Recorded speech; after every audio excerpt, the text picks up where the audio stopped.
بە دروشمی کولتوری کوردی و زمانی دایک پێنجەمین فێستیڤاڵی فیلمی نێودەوڵەتی سلێمانی دەست پێ دەکاو لە ئێستادا ئامادەکاریەکان بەردەوامە.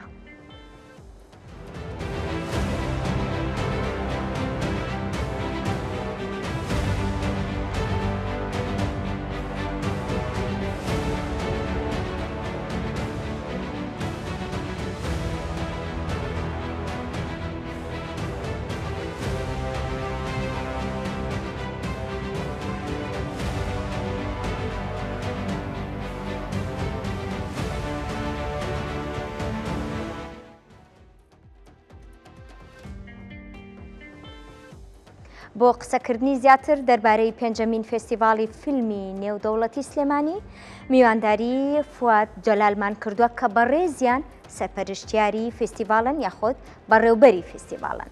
کاک فواد سڵاو لێ بێ بەخێر بێ. زۆر سپاس بۆ هاتنت. بەڵێ کاک فواد بە بڕوای بەڕێستان فێستیڤاڵێکی لەم جۆرە چه دەرفەتێکە بۆ سینەماکارانی کورد؟ بەڵێ وڵا سپاس بۆیەوە بۆ کەناڵە بەڕێزەکەتان.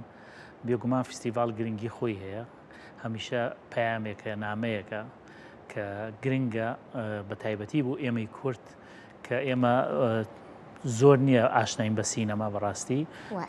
پێشتر چەندین کاری ئەو هەوڵانە کراوە بە دەستخۆشی لەو شوێنانەش کەم کە هەوڵی فستیڤاڵیان لە سلێمانی بەنجامگەیانەوەکو بەشی سینەمای بەڕێوەبەری گشتی ڕۆشنبیری هونەری سلێمانی لە چوارچێوەی فیلمی کوردیا پێشبڕکێ و فیلمی و بەرنامەی هەبووە. ئێمەش لە کۆمپانیای مەستی فیلم وامان بە باش زانی کە گرنگە فستیڤاڵێکی نێودەوڵەتی لە شاری سلێمانی هەبێ، بۆیە لەگەڵ هاوڕێکانم لە کۆمپانیای مەستی فیلم بڕیارمان لە ساڵی 2016 کە ئەم فستیڤاڵی نێودەوڵەتی فیلمی سلێمانی بەڕێوە بچێ بۆ ماوەی 4 خول بەردەوام بووین. ئەم ساڵ خولی پێنجەکەین. بێگومان فستیڤاڵی فیلمی نێودەوڵەتی سلێمانی هەموو ئەو فستیڤاڵانە گرنگیان هەیە ناساندنی کەلتور و شوناسی ئەم وڵاتەیە، کەلتوری ئەم هەرێمەیە بە دنیای دەرەوە.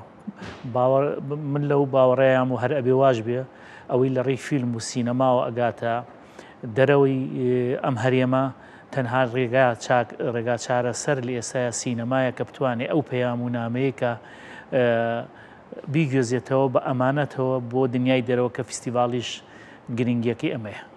دەستان خۆش بێ. بەشداریکردنی ئەو ڕێژە زۆرە لە فیلم بەڕاستی جێگەی خۆشحاڵیە.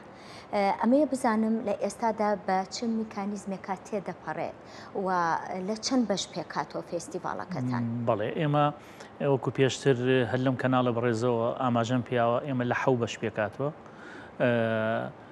نزیکەی 1300 فیلم بۆ ماوەی 3 مانگ لە 21 بۆ 25 لە ڕێی ماڵپەڕی فستیڤاڵەوە هاتووە بۆ هەموو بەشەکان. نزیکەی 1300 بۆ 350 فیلمێک هاتوتە فستیڤاڵەوە.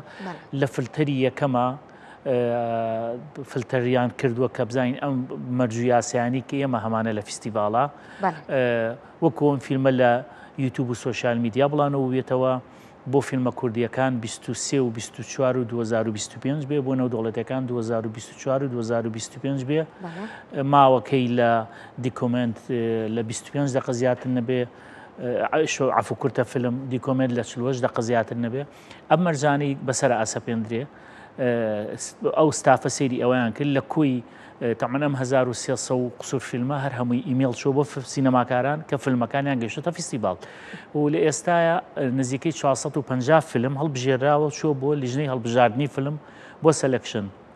خۆشبەختانە لیژنەکان ئێستا بەردەوام نزیکەی 20 خەریکی سیرکردنی فیلمەکانن بۆ هەموو بەشەکان تقریبا نزیکەی 500 فیلم هاتووە بە ئەماناتەوە سیریەکەن. ئەو فیلمانەمانێنێ کە بە پێویستە بۆ فستیڤاڵەکە لا ئێمە هیچ فیلمە خراپ نییە، هەموو فیلمێ ماندووبوونی لەگەڵایە، بەس لەوانەیە زۆر فیلم هەیە لە دروشمەکەی ئێمەوە نزیکتر بێ، ئەمە ئەسبەقێت پێش ئەین بۆ فیلمە. فیلمی باشتر هەیە کە لە زۆر خەڵاتی بردووە لە چەندین فستیڤاڵەکانی دنیا کە ئێمە بە چایەکتر سەیریەکەین کە ئەمەش بێتە ناو فستیڤاڵەکەەوە. خۆشبەختانە سەلەکشن ئێستا سەیری فیلمەکانەکەن لە شاری هەولێری خۆشەویست چەند هونەرمەندێ بەشدارن، لە شاری سلێمانی لە ڕۆژهەڵات ئێستا لە جیاکردنەوەی فیلمەکانن ئومێ دەکەم لە 10 و 15 ئایندەیە ئیشی هەڵبژاردننی فیلمەکان بە کۆتا بێت. واتە لە هەڵبژاردننی فیلمەکاندا لە کۆی ئەم 450 فیلمە چەند فیلم هەڵەبژێرێت؟ بەڵ ئێمە ئەبەسرینەوە بە کاتەوە.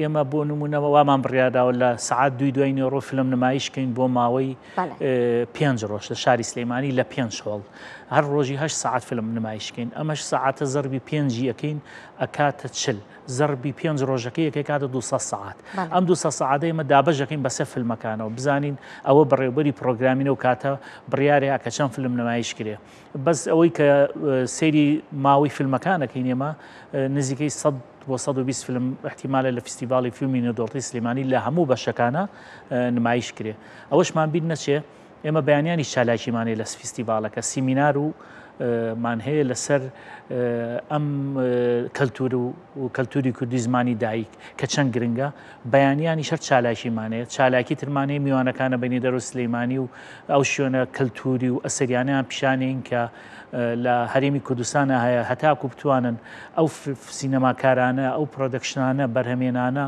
کۆمپانیاکان ئیشەکانیان بێنن لە هەرێمی کوردستان وێنەی بگرن کە شوێنێکی شیاوە بۆ بەرهەمێنانی فیلم کە ئەمەش پەیامێکی فستیڤالەکە ئەبێ کار لەسەرەوە بکەین. بە درێژایی مێژوو کورد کولتور و زمان و چیرۆکەکانی خۆی پاراستووە سینەما چ ڕۆڵێک دەگێڕێت لەم بەشانەدا؟ وەڵا بێگومان بەشێکی زۆر گرنگە بێ بژێڕێ ڕۆڵ بژێڕێ وەکو لە دەستپێکی قسەکان ئاماژەم پێیا سینەما ڕۆڵی ئەساسی هەیە لە بەڕێوەبردننی ئەو کارە ساتە ناهەموار و خۆشی و ناخۆشیانی کە بەسەر میلەتی کورد هاتووە بەداخەوە میلەتی کورد ئەوەنەی جینۆساید و ناخۆشی بینیوە خۆشیەکانی کەمترە چیرۆکی وامان هەیە کە بتوانین کاری لەسەر بکەین و ئەو پەیامە واقعی تراجیدیایی کە هەمان بۆ بیگەینێن دنیای دەرەوە تامان ئەمەش لە ڕێی فیلم سازانەوە ئەکرێت لە ڕێی سیناریۆ لە ڕێی فیلمەوە کرێت خۆشبەختانەی سا لە هەرێمی کوردستان لەم بەشە ئازادی کە هەمانە هەوڵی باشەیە گەنجی باش پێگەیشتووە فیلمی باشیان بەرهەمێناوە لە هەموو بەشەکان من ڕێز لە هەموو ئەمانە ئەگرین بەس گرنگەوەی ئێمە بتوانین ئەو کەلتور و هونەری ئەو ڕابردووی کە هەمانە لە ڕەسەنایەتی خۆمان دەرنەچین ئەو فیلمانە بگەێنین بە دنیای دەرەوە کە زۆرترین معانات و کێشەکانی گەلی کوردی لەسەر بووە. فێستیڤالەکەدان تا چەند سنوورەکانی بەزاندووە؟ بێگومان بە شایەتی ئەوانی کە نارنەوەوانەی کە پاڵپشتیشیان کردوین کە چوار خولمان کردو چوار خولەکە توانیوەتی تەجاوزی زۆر لە فستیڤاڵی ناوچەکە بکە بە دەستخۆشیەوە و بە ڕێزلێنانەوە لە ئەو هونەرمەندە گەورانی کاتونەتە فستیڤاڵەکەەوە ینی بوتیوانە ئەمە فستیڤاڵی خولی چوار نیە لە خولی چواردە ئەمە خولی 10 و 15 ئومێ دەکەین لەم خولایە بتوانین هەموو دیوارانە بڕوخێنین بتوانین هەموو ئەو ئاستەنگانی کە لە پێشتر لە بەردەمانە بووە بە هیمەتی هونەرمەندان و دڵسۆزان و خەمخۆرانی ئەم شارە و ئەم هەرێمە بتوانین فستیڤاڵێکی ناوازە بۆ ماوەی 7 ڕۆژ هەچەند ئێستا لەگەڵ لەوانەیە یەکەم جار بێت لە ڕێی ئەم کەناڵە بەڕێزانتەوەنەوە بیڵێم لەگەڵ ئەو لیژنەی کە ئیتر بە تەماینی ئیعلانی فستیڤاڵەکەکەین کە کێ لە پشتی ئەم پرۆژە گەورەیەوەیە بەڕاستی لە ئایندەیەکی نزیگای شەڵا ئەوە یەک لە ئاکەینەوە و لە ڕاگەیانێک و لە پرس کۆنفرانسێکی گەورەیە ئەمە ڕاگەێنین ئومێ دەکەم بتوانین فستیڤاڵەکە ڕۆژەکانیشی زیاکەین کە هەنێک بەرنامە و شت هەیە کە بتوانین لە 7 ڕۆژەوە فستیڤاڵ بکەین بە 10 ڕۆژ بەس جارێک تر خۆ دەزانی ئەمە پێویستی بە بودجە و داهاتێکی زۆر کە بێتە ناوە ئەرکێکی گەورەترە چێتە سەر ئەم پرۆدیسەر و سپۆنسەرانە بە ئومێدم ئەوەی کە لە یەکی 10 بۆ 7 ئەو 7 ڕۆژە بکەین بە جەژنێکی سینەما لە هەرێمی کوردستان و لە شاری سلێمانی خۆشەویست. خۆشحاڵە بین هیوای کارێکی زۆر جوان چاوەڕێیەکرێت. باسێک لە لۆگۆی فێستیڤاڵ بکەین کە ئێستا لە بەرچاومانە بەڕاستی هەمیشە من ویستومە بپرسم بزانم مێژووی ئەم لۆگۆیە بۆوە تایبەتە. وەڵا بێگومانە بێت تۆ هەمیشە کە فستیڤاڵەکەی بگەڕی بۆ ئارمێ بۆ لۆگۆیە بۆ نایە کە تعبیرکە لە ڕەسەنایەتی و شارە لە سەرەتا لە 2016 زۆر لە برادران هەرێکی پێشنیاری شتێکی کرد. یەکەم جار پێشنیاری ئاسکی زێڕین کرا، بەس ئیتر بە خۆشبەختانە بەشی سینەمای بەڕێوەبەرایەتی گشتی ڕۆشنبیری سلەیمانی خۆی ئەو خەڵاتەی هەبوو. ئێمەش بە باش مازانی جیاوازتر لەوان بین، با خەڵاتێک بە جۆرێکی تر لۆگۆیەکی تر. ئەوە بوو درەختی ئەرخەوانماندانا بەڕاستی. لە دوایی ئەخێرشت کە بیرمان کردو برادێک دۆستێکی ئەزیز، ئێمە هەمیشە شتەکانمان بەڕاوێژە لەگەڵ هونەرمەندە بەڕێزەکانە، وتیان زۆرترین دار لە سلەیمانیە داری سنەوبەرە. ئێمەش کە سیرمان کرد فعلەن واقعەکە وایە، هەر لە دروستکردنی شاری سلەیمانیۆم دارانە لە شارە هەیە.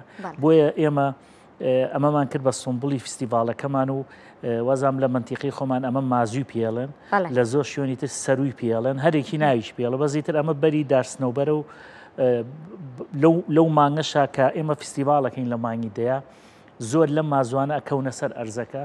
ئیتر ئەمە وازام سمبڵێکی جوانی شاری سلەیمانی و بۆ دیزایانی لۆگۆش دیزاینەرەکە ئەتوانێت کاری باشی لەگەڵکە. خۆشبەختانە زۆر سپاسی دەسوپەنجەی کاک شێرکۆ خانزاتی یەکەم کە دیزاینی ئەم لۆگۆیی کردووە. ئەم تەمەنەم ترۆفی ئەم خەڵاتە لە وڵاتی ئێران دروست دەکرێت بە 19 خەڵاتە بۆ ئەم فستیڤالە.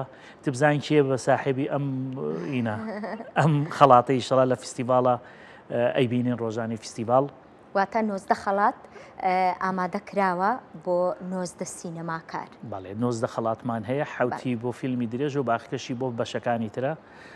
بەدەر لە 19 خەڵاتە ڕێزلێنانیشمانێ بۆ هەنێ لە هونەرمەندان کە ئیشەڵا هەنێ شتی تازە ڕۆیان لە فستیڤالەکە، ئیشەڵا لە فستیڤالەکە حەزەکەم بیبینن. هیوای سەرکەوتنتان بۆ خوازم بەڕێز فواد جەلال بەڕێوەبەری فستیڤال. زۆر خۆشحاڵ بووین کە ئامادە بووی لەگەڵمانە. سپاس بۆ جەنابتان بۆ کەناڵەکەتان کە هەمیشە خەمخۆرن، خەمخەری کەلتور و هونەرن. سپاستانەکەم، ڕێزمێڵتە بۆتان.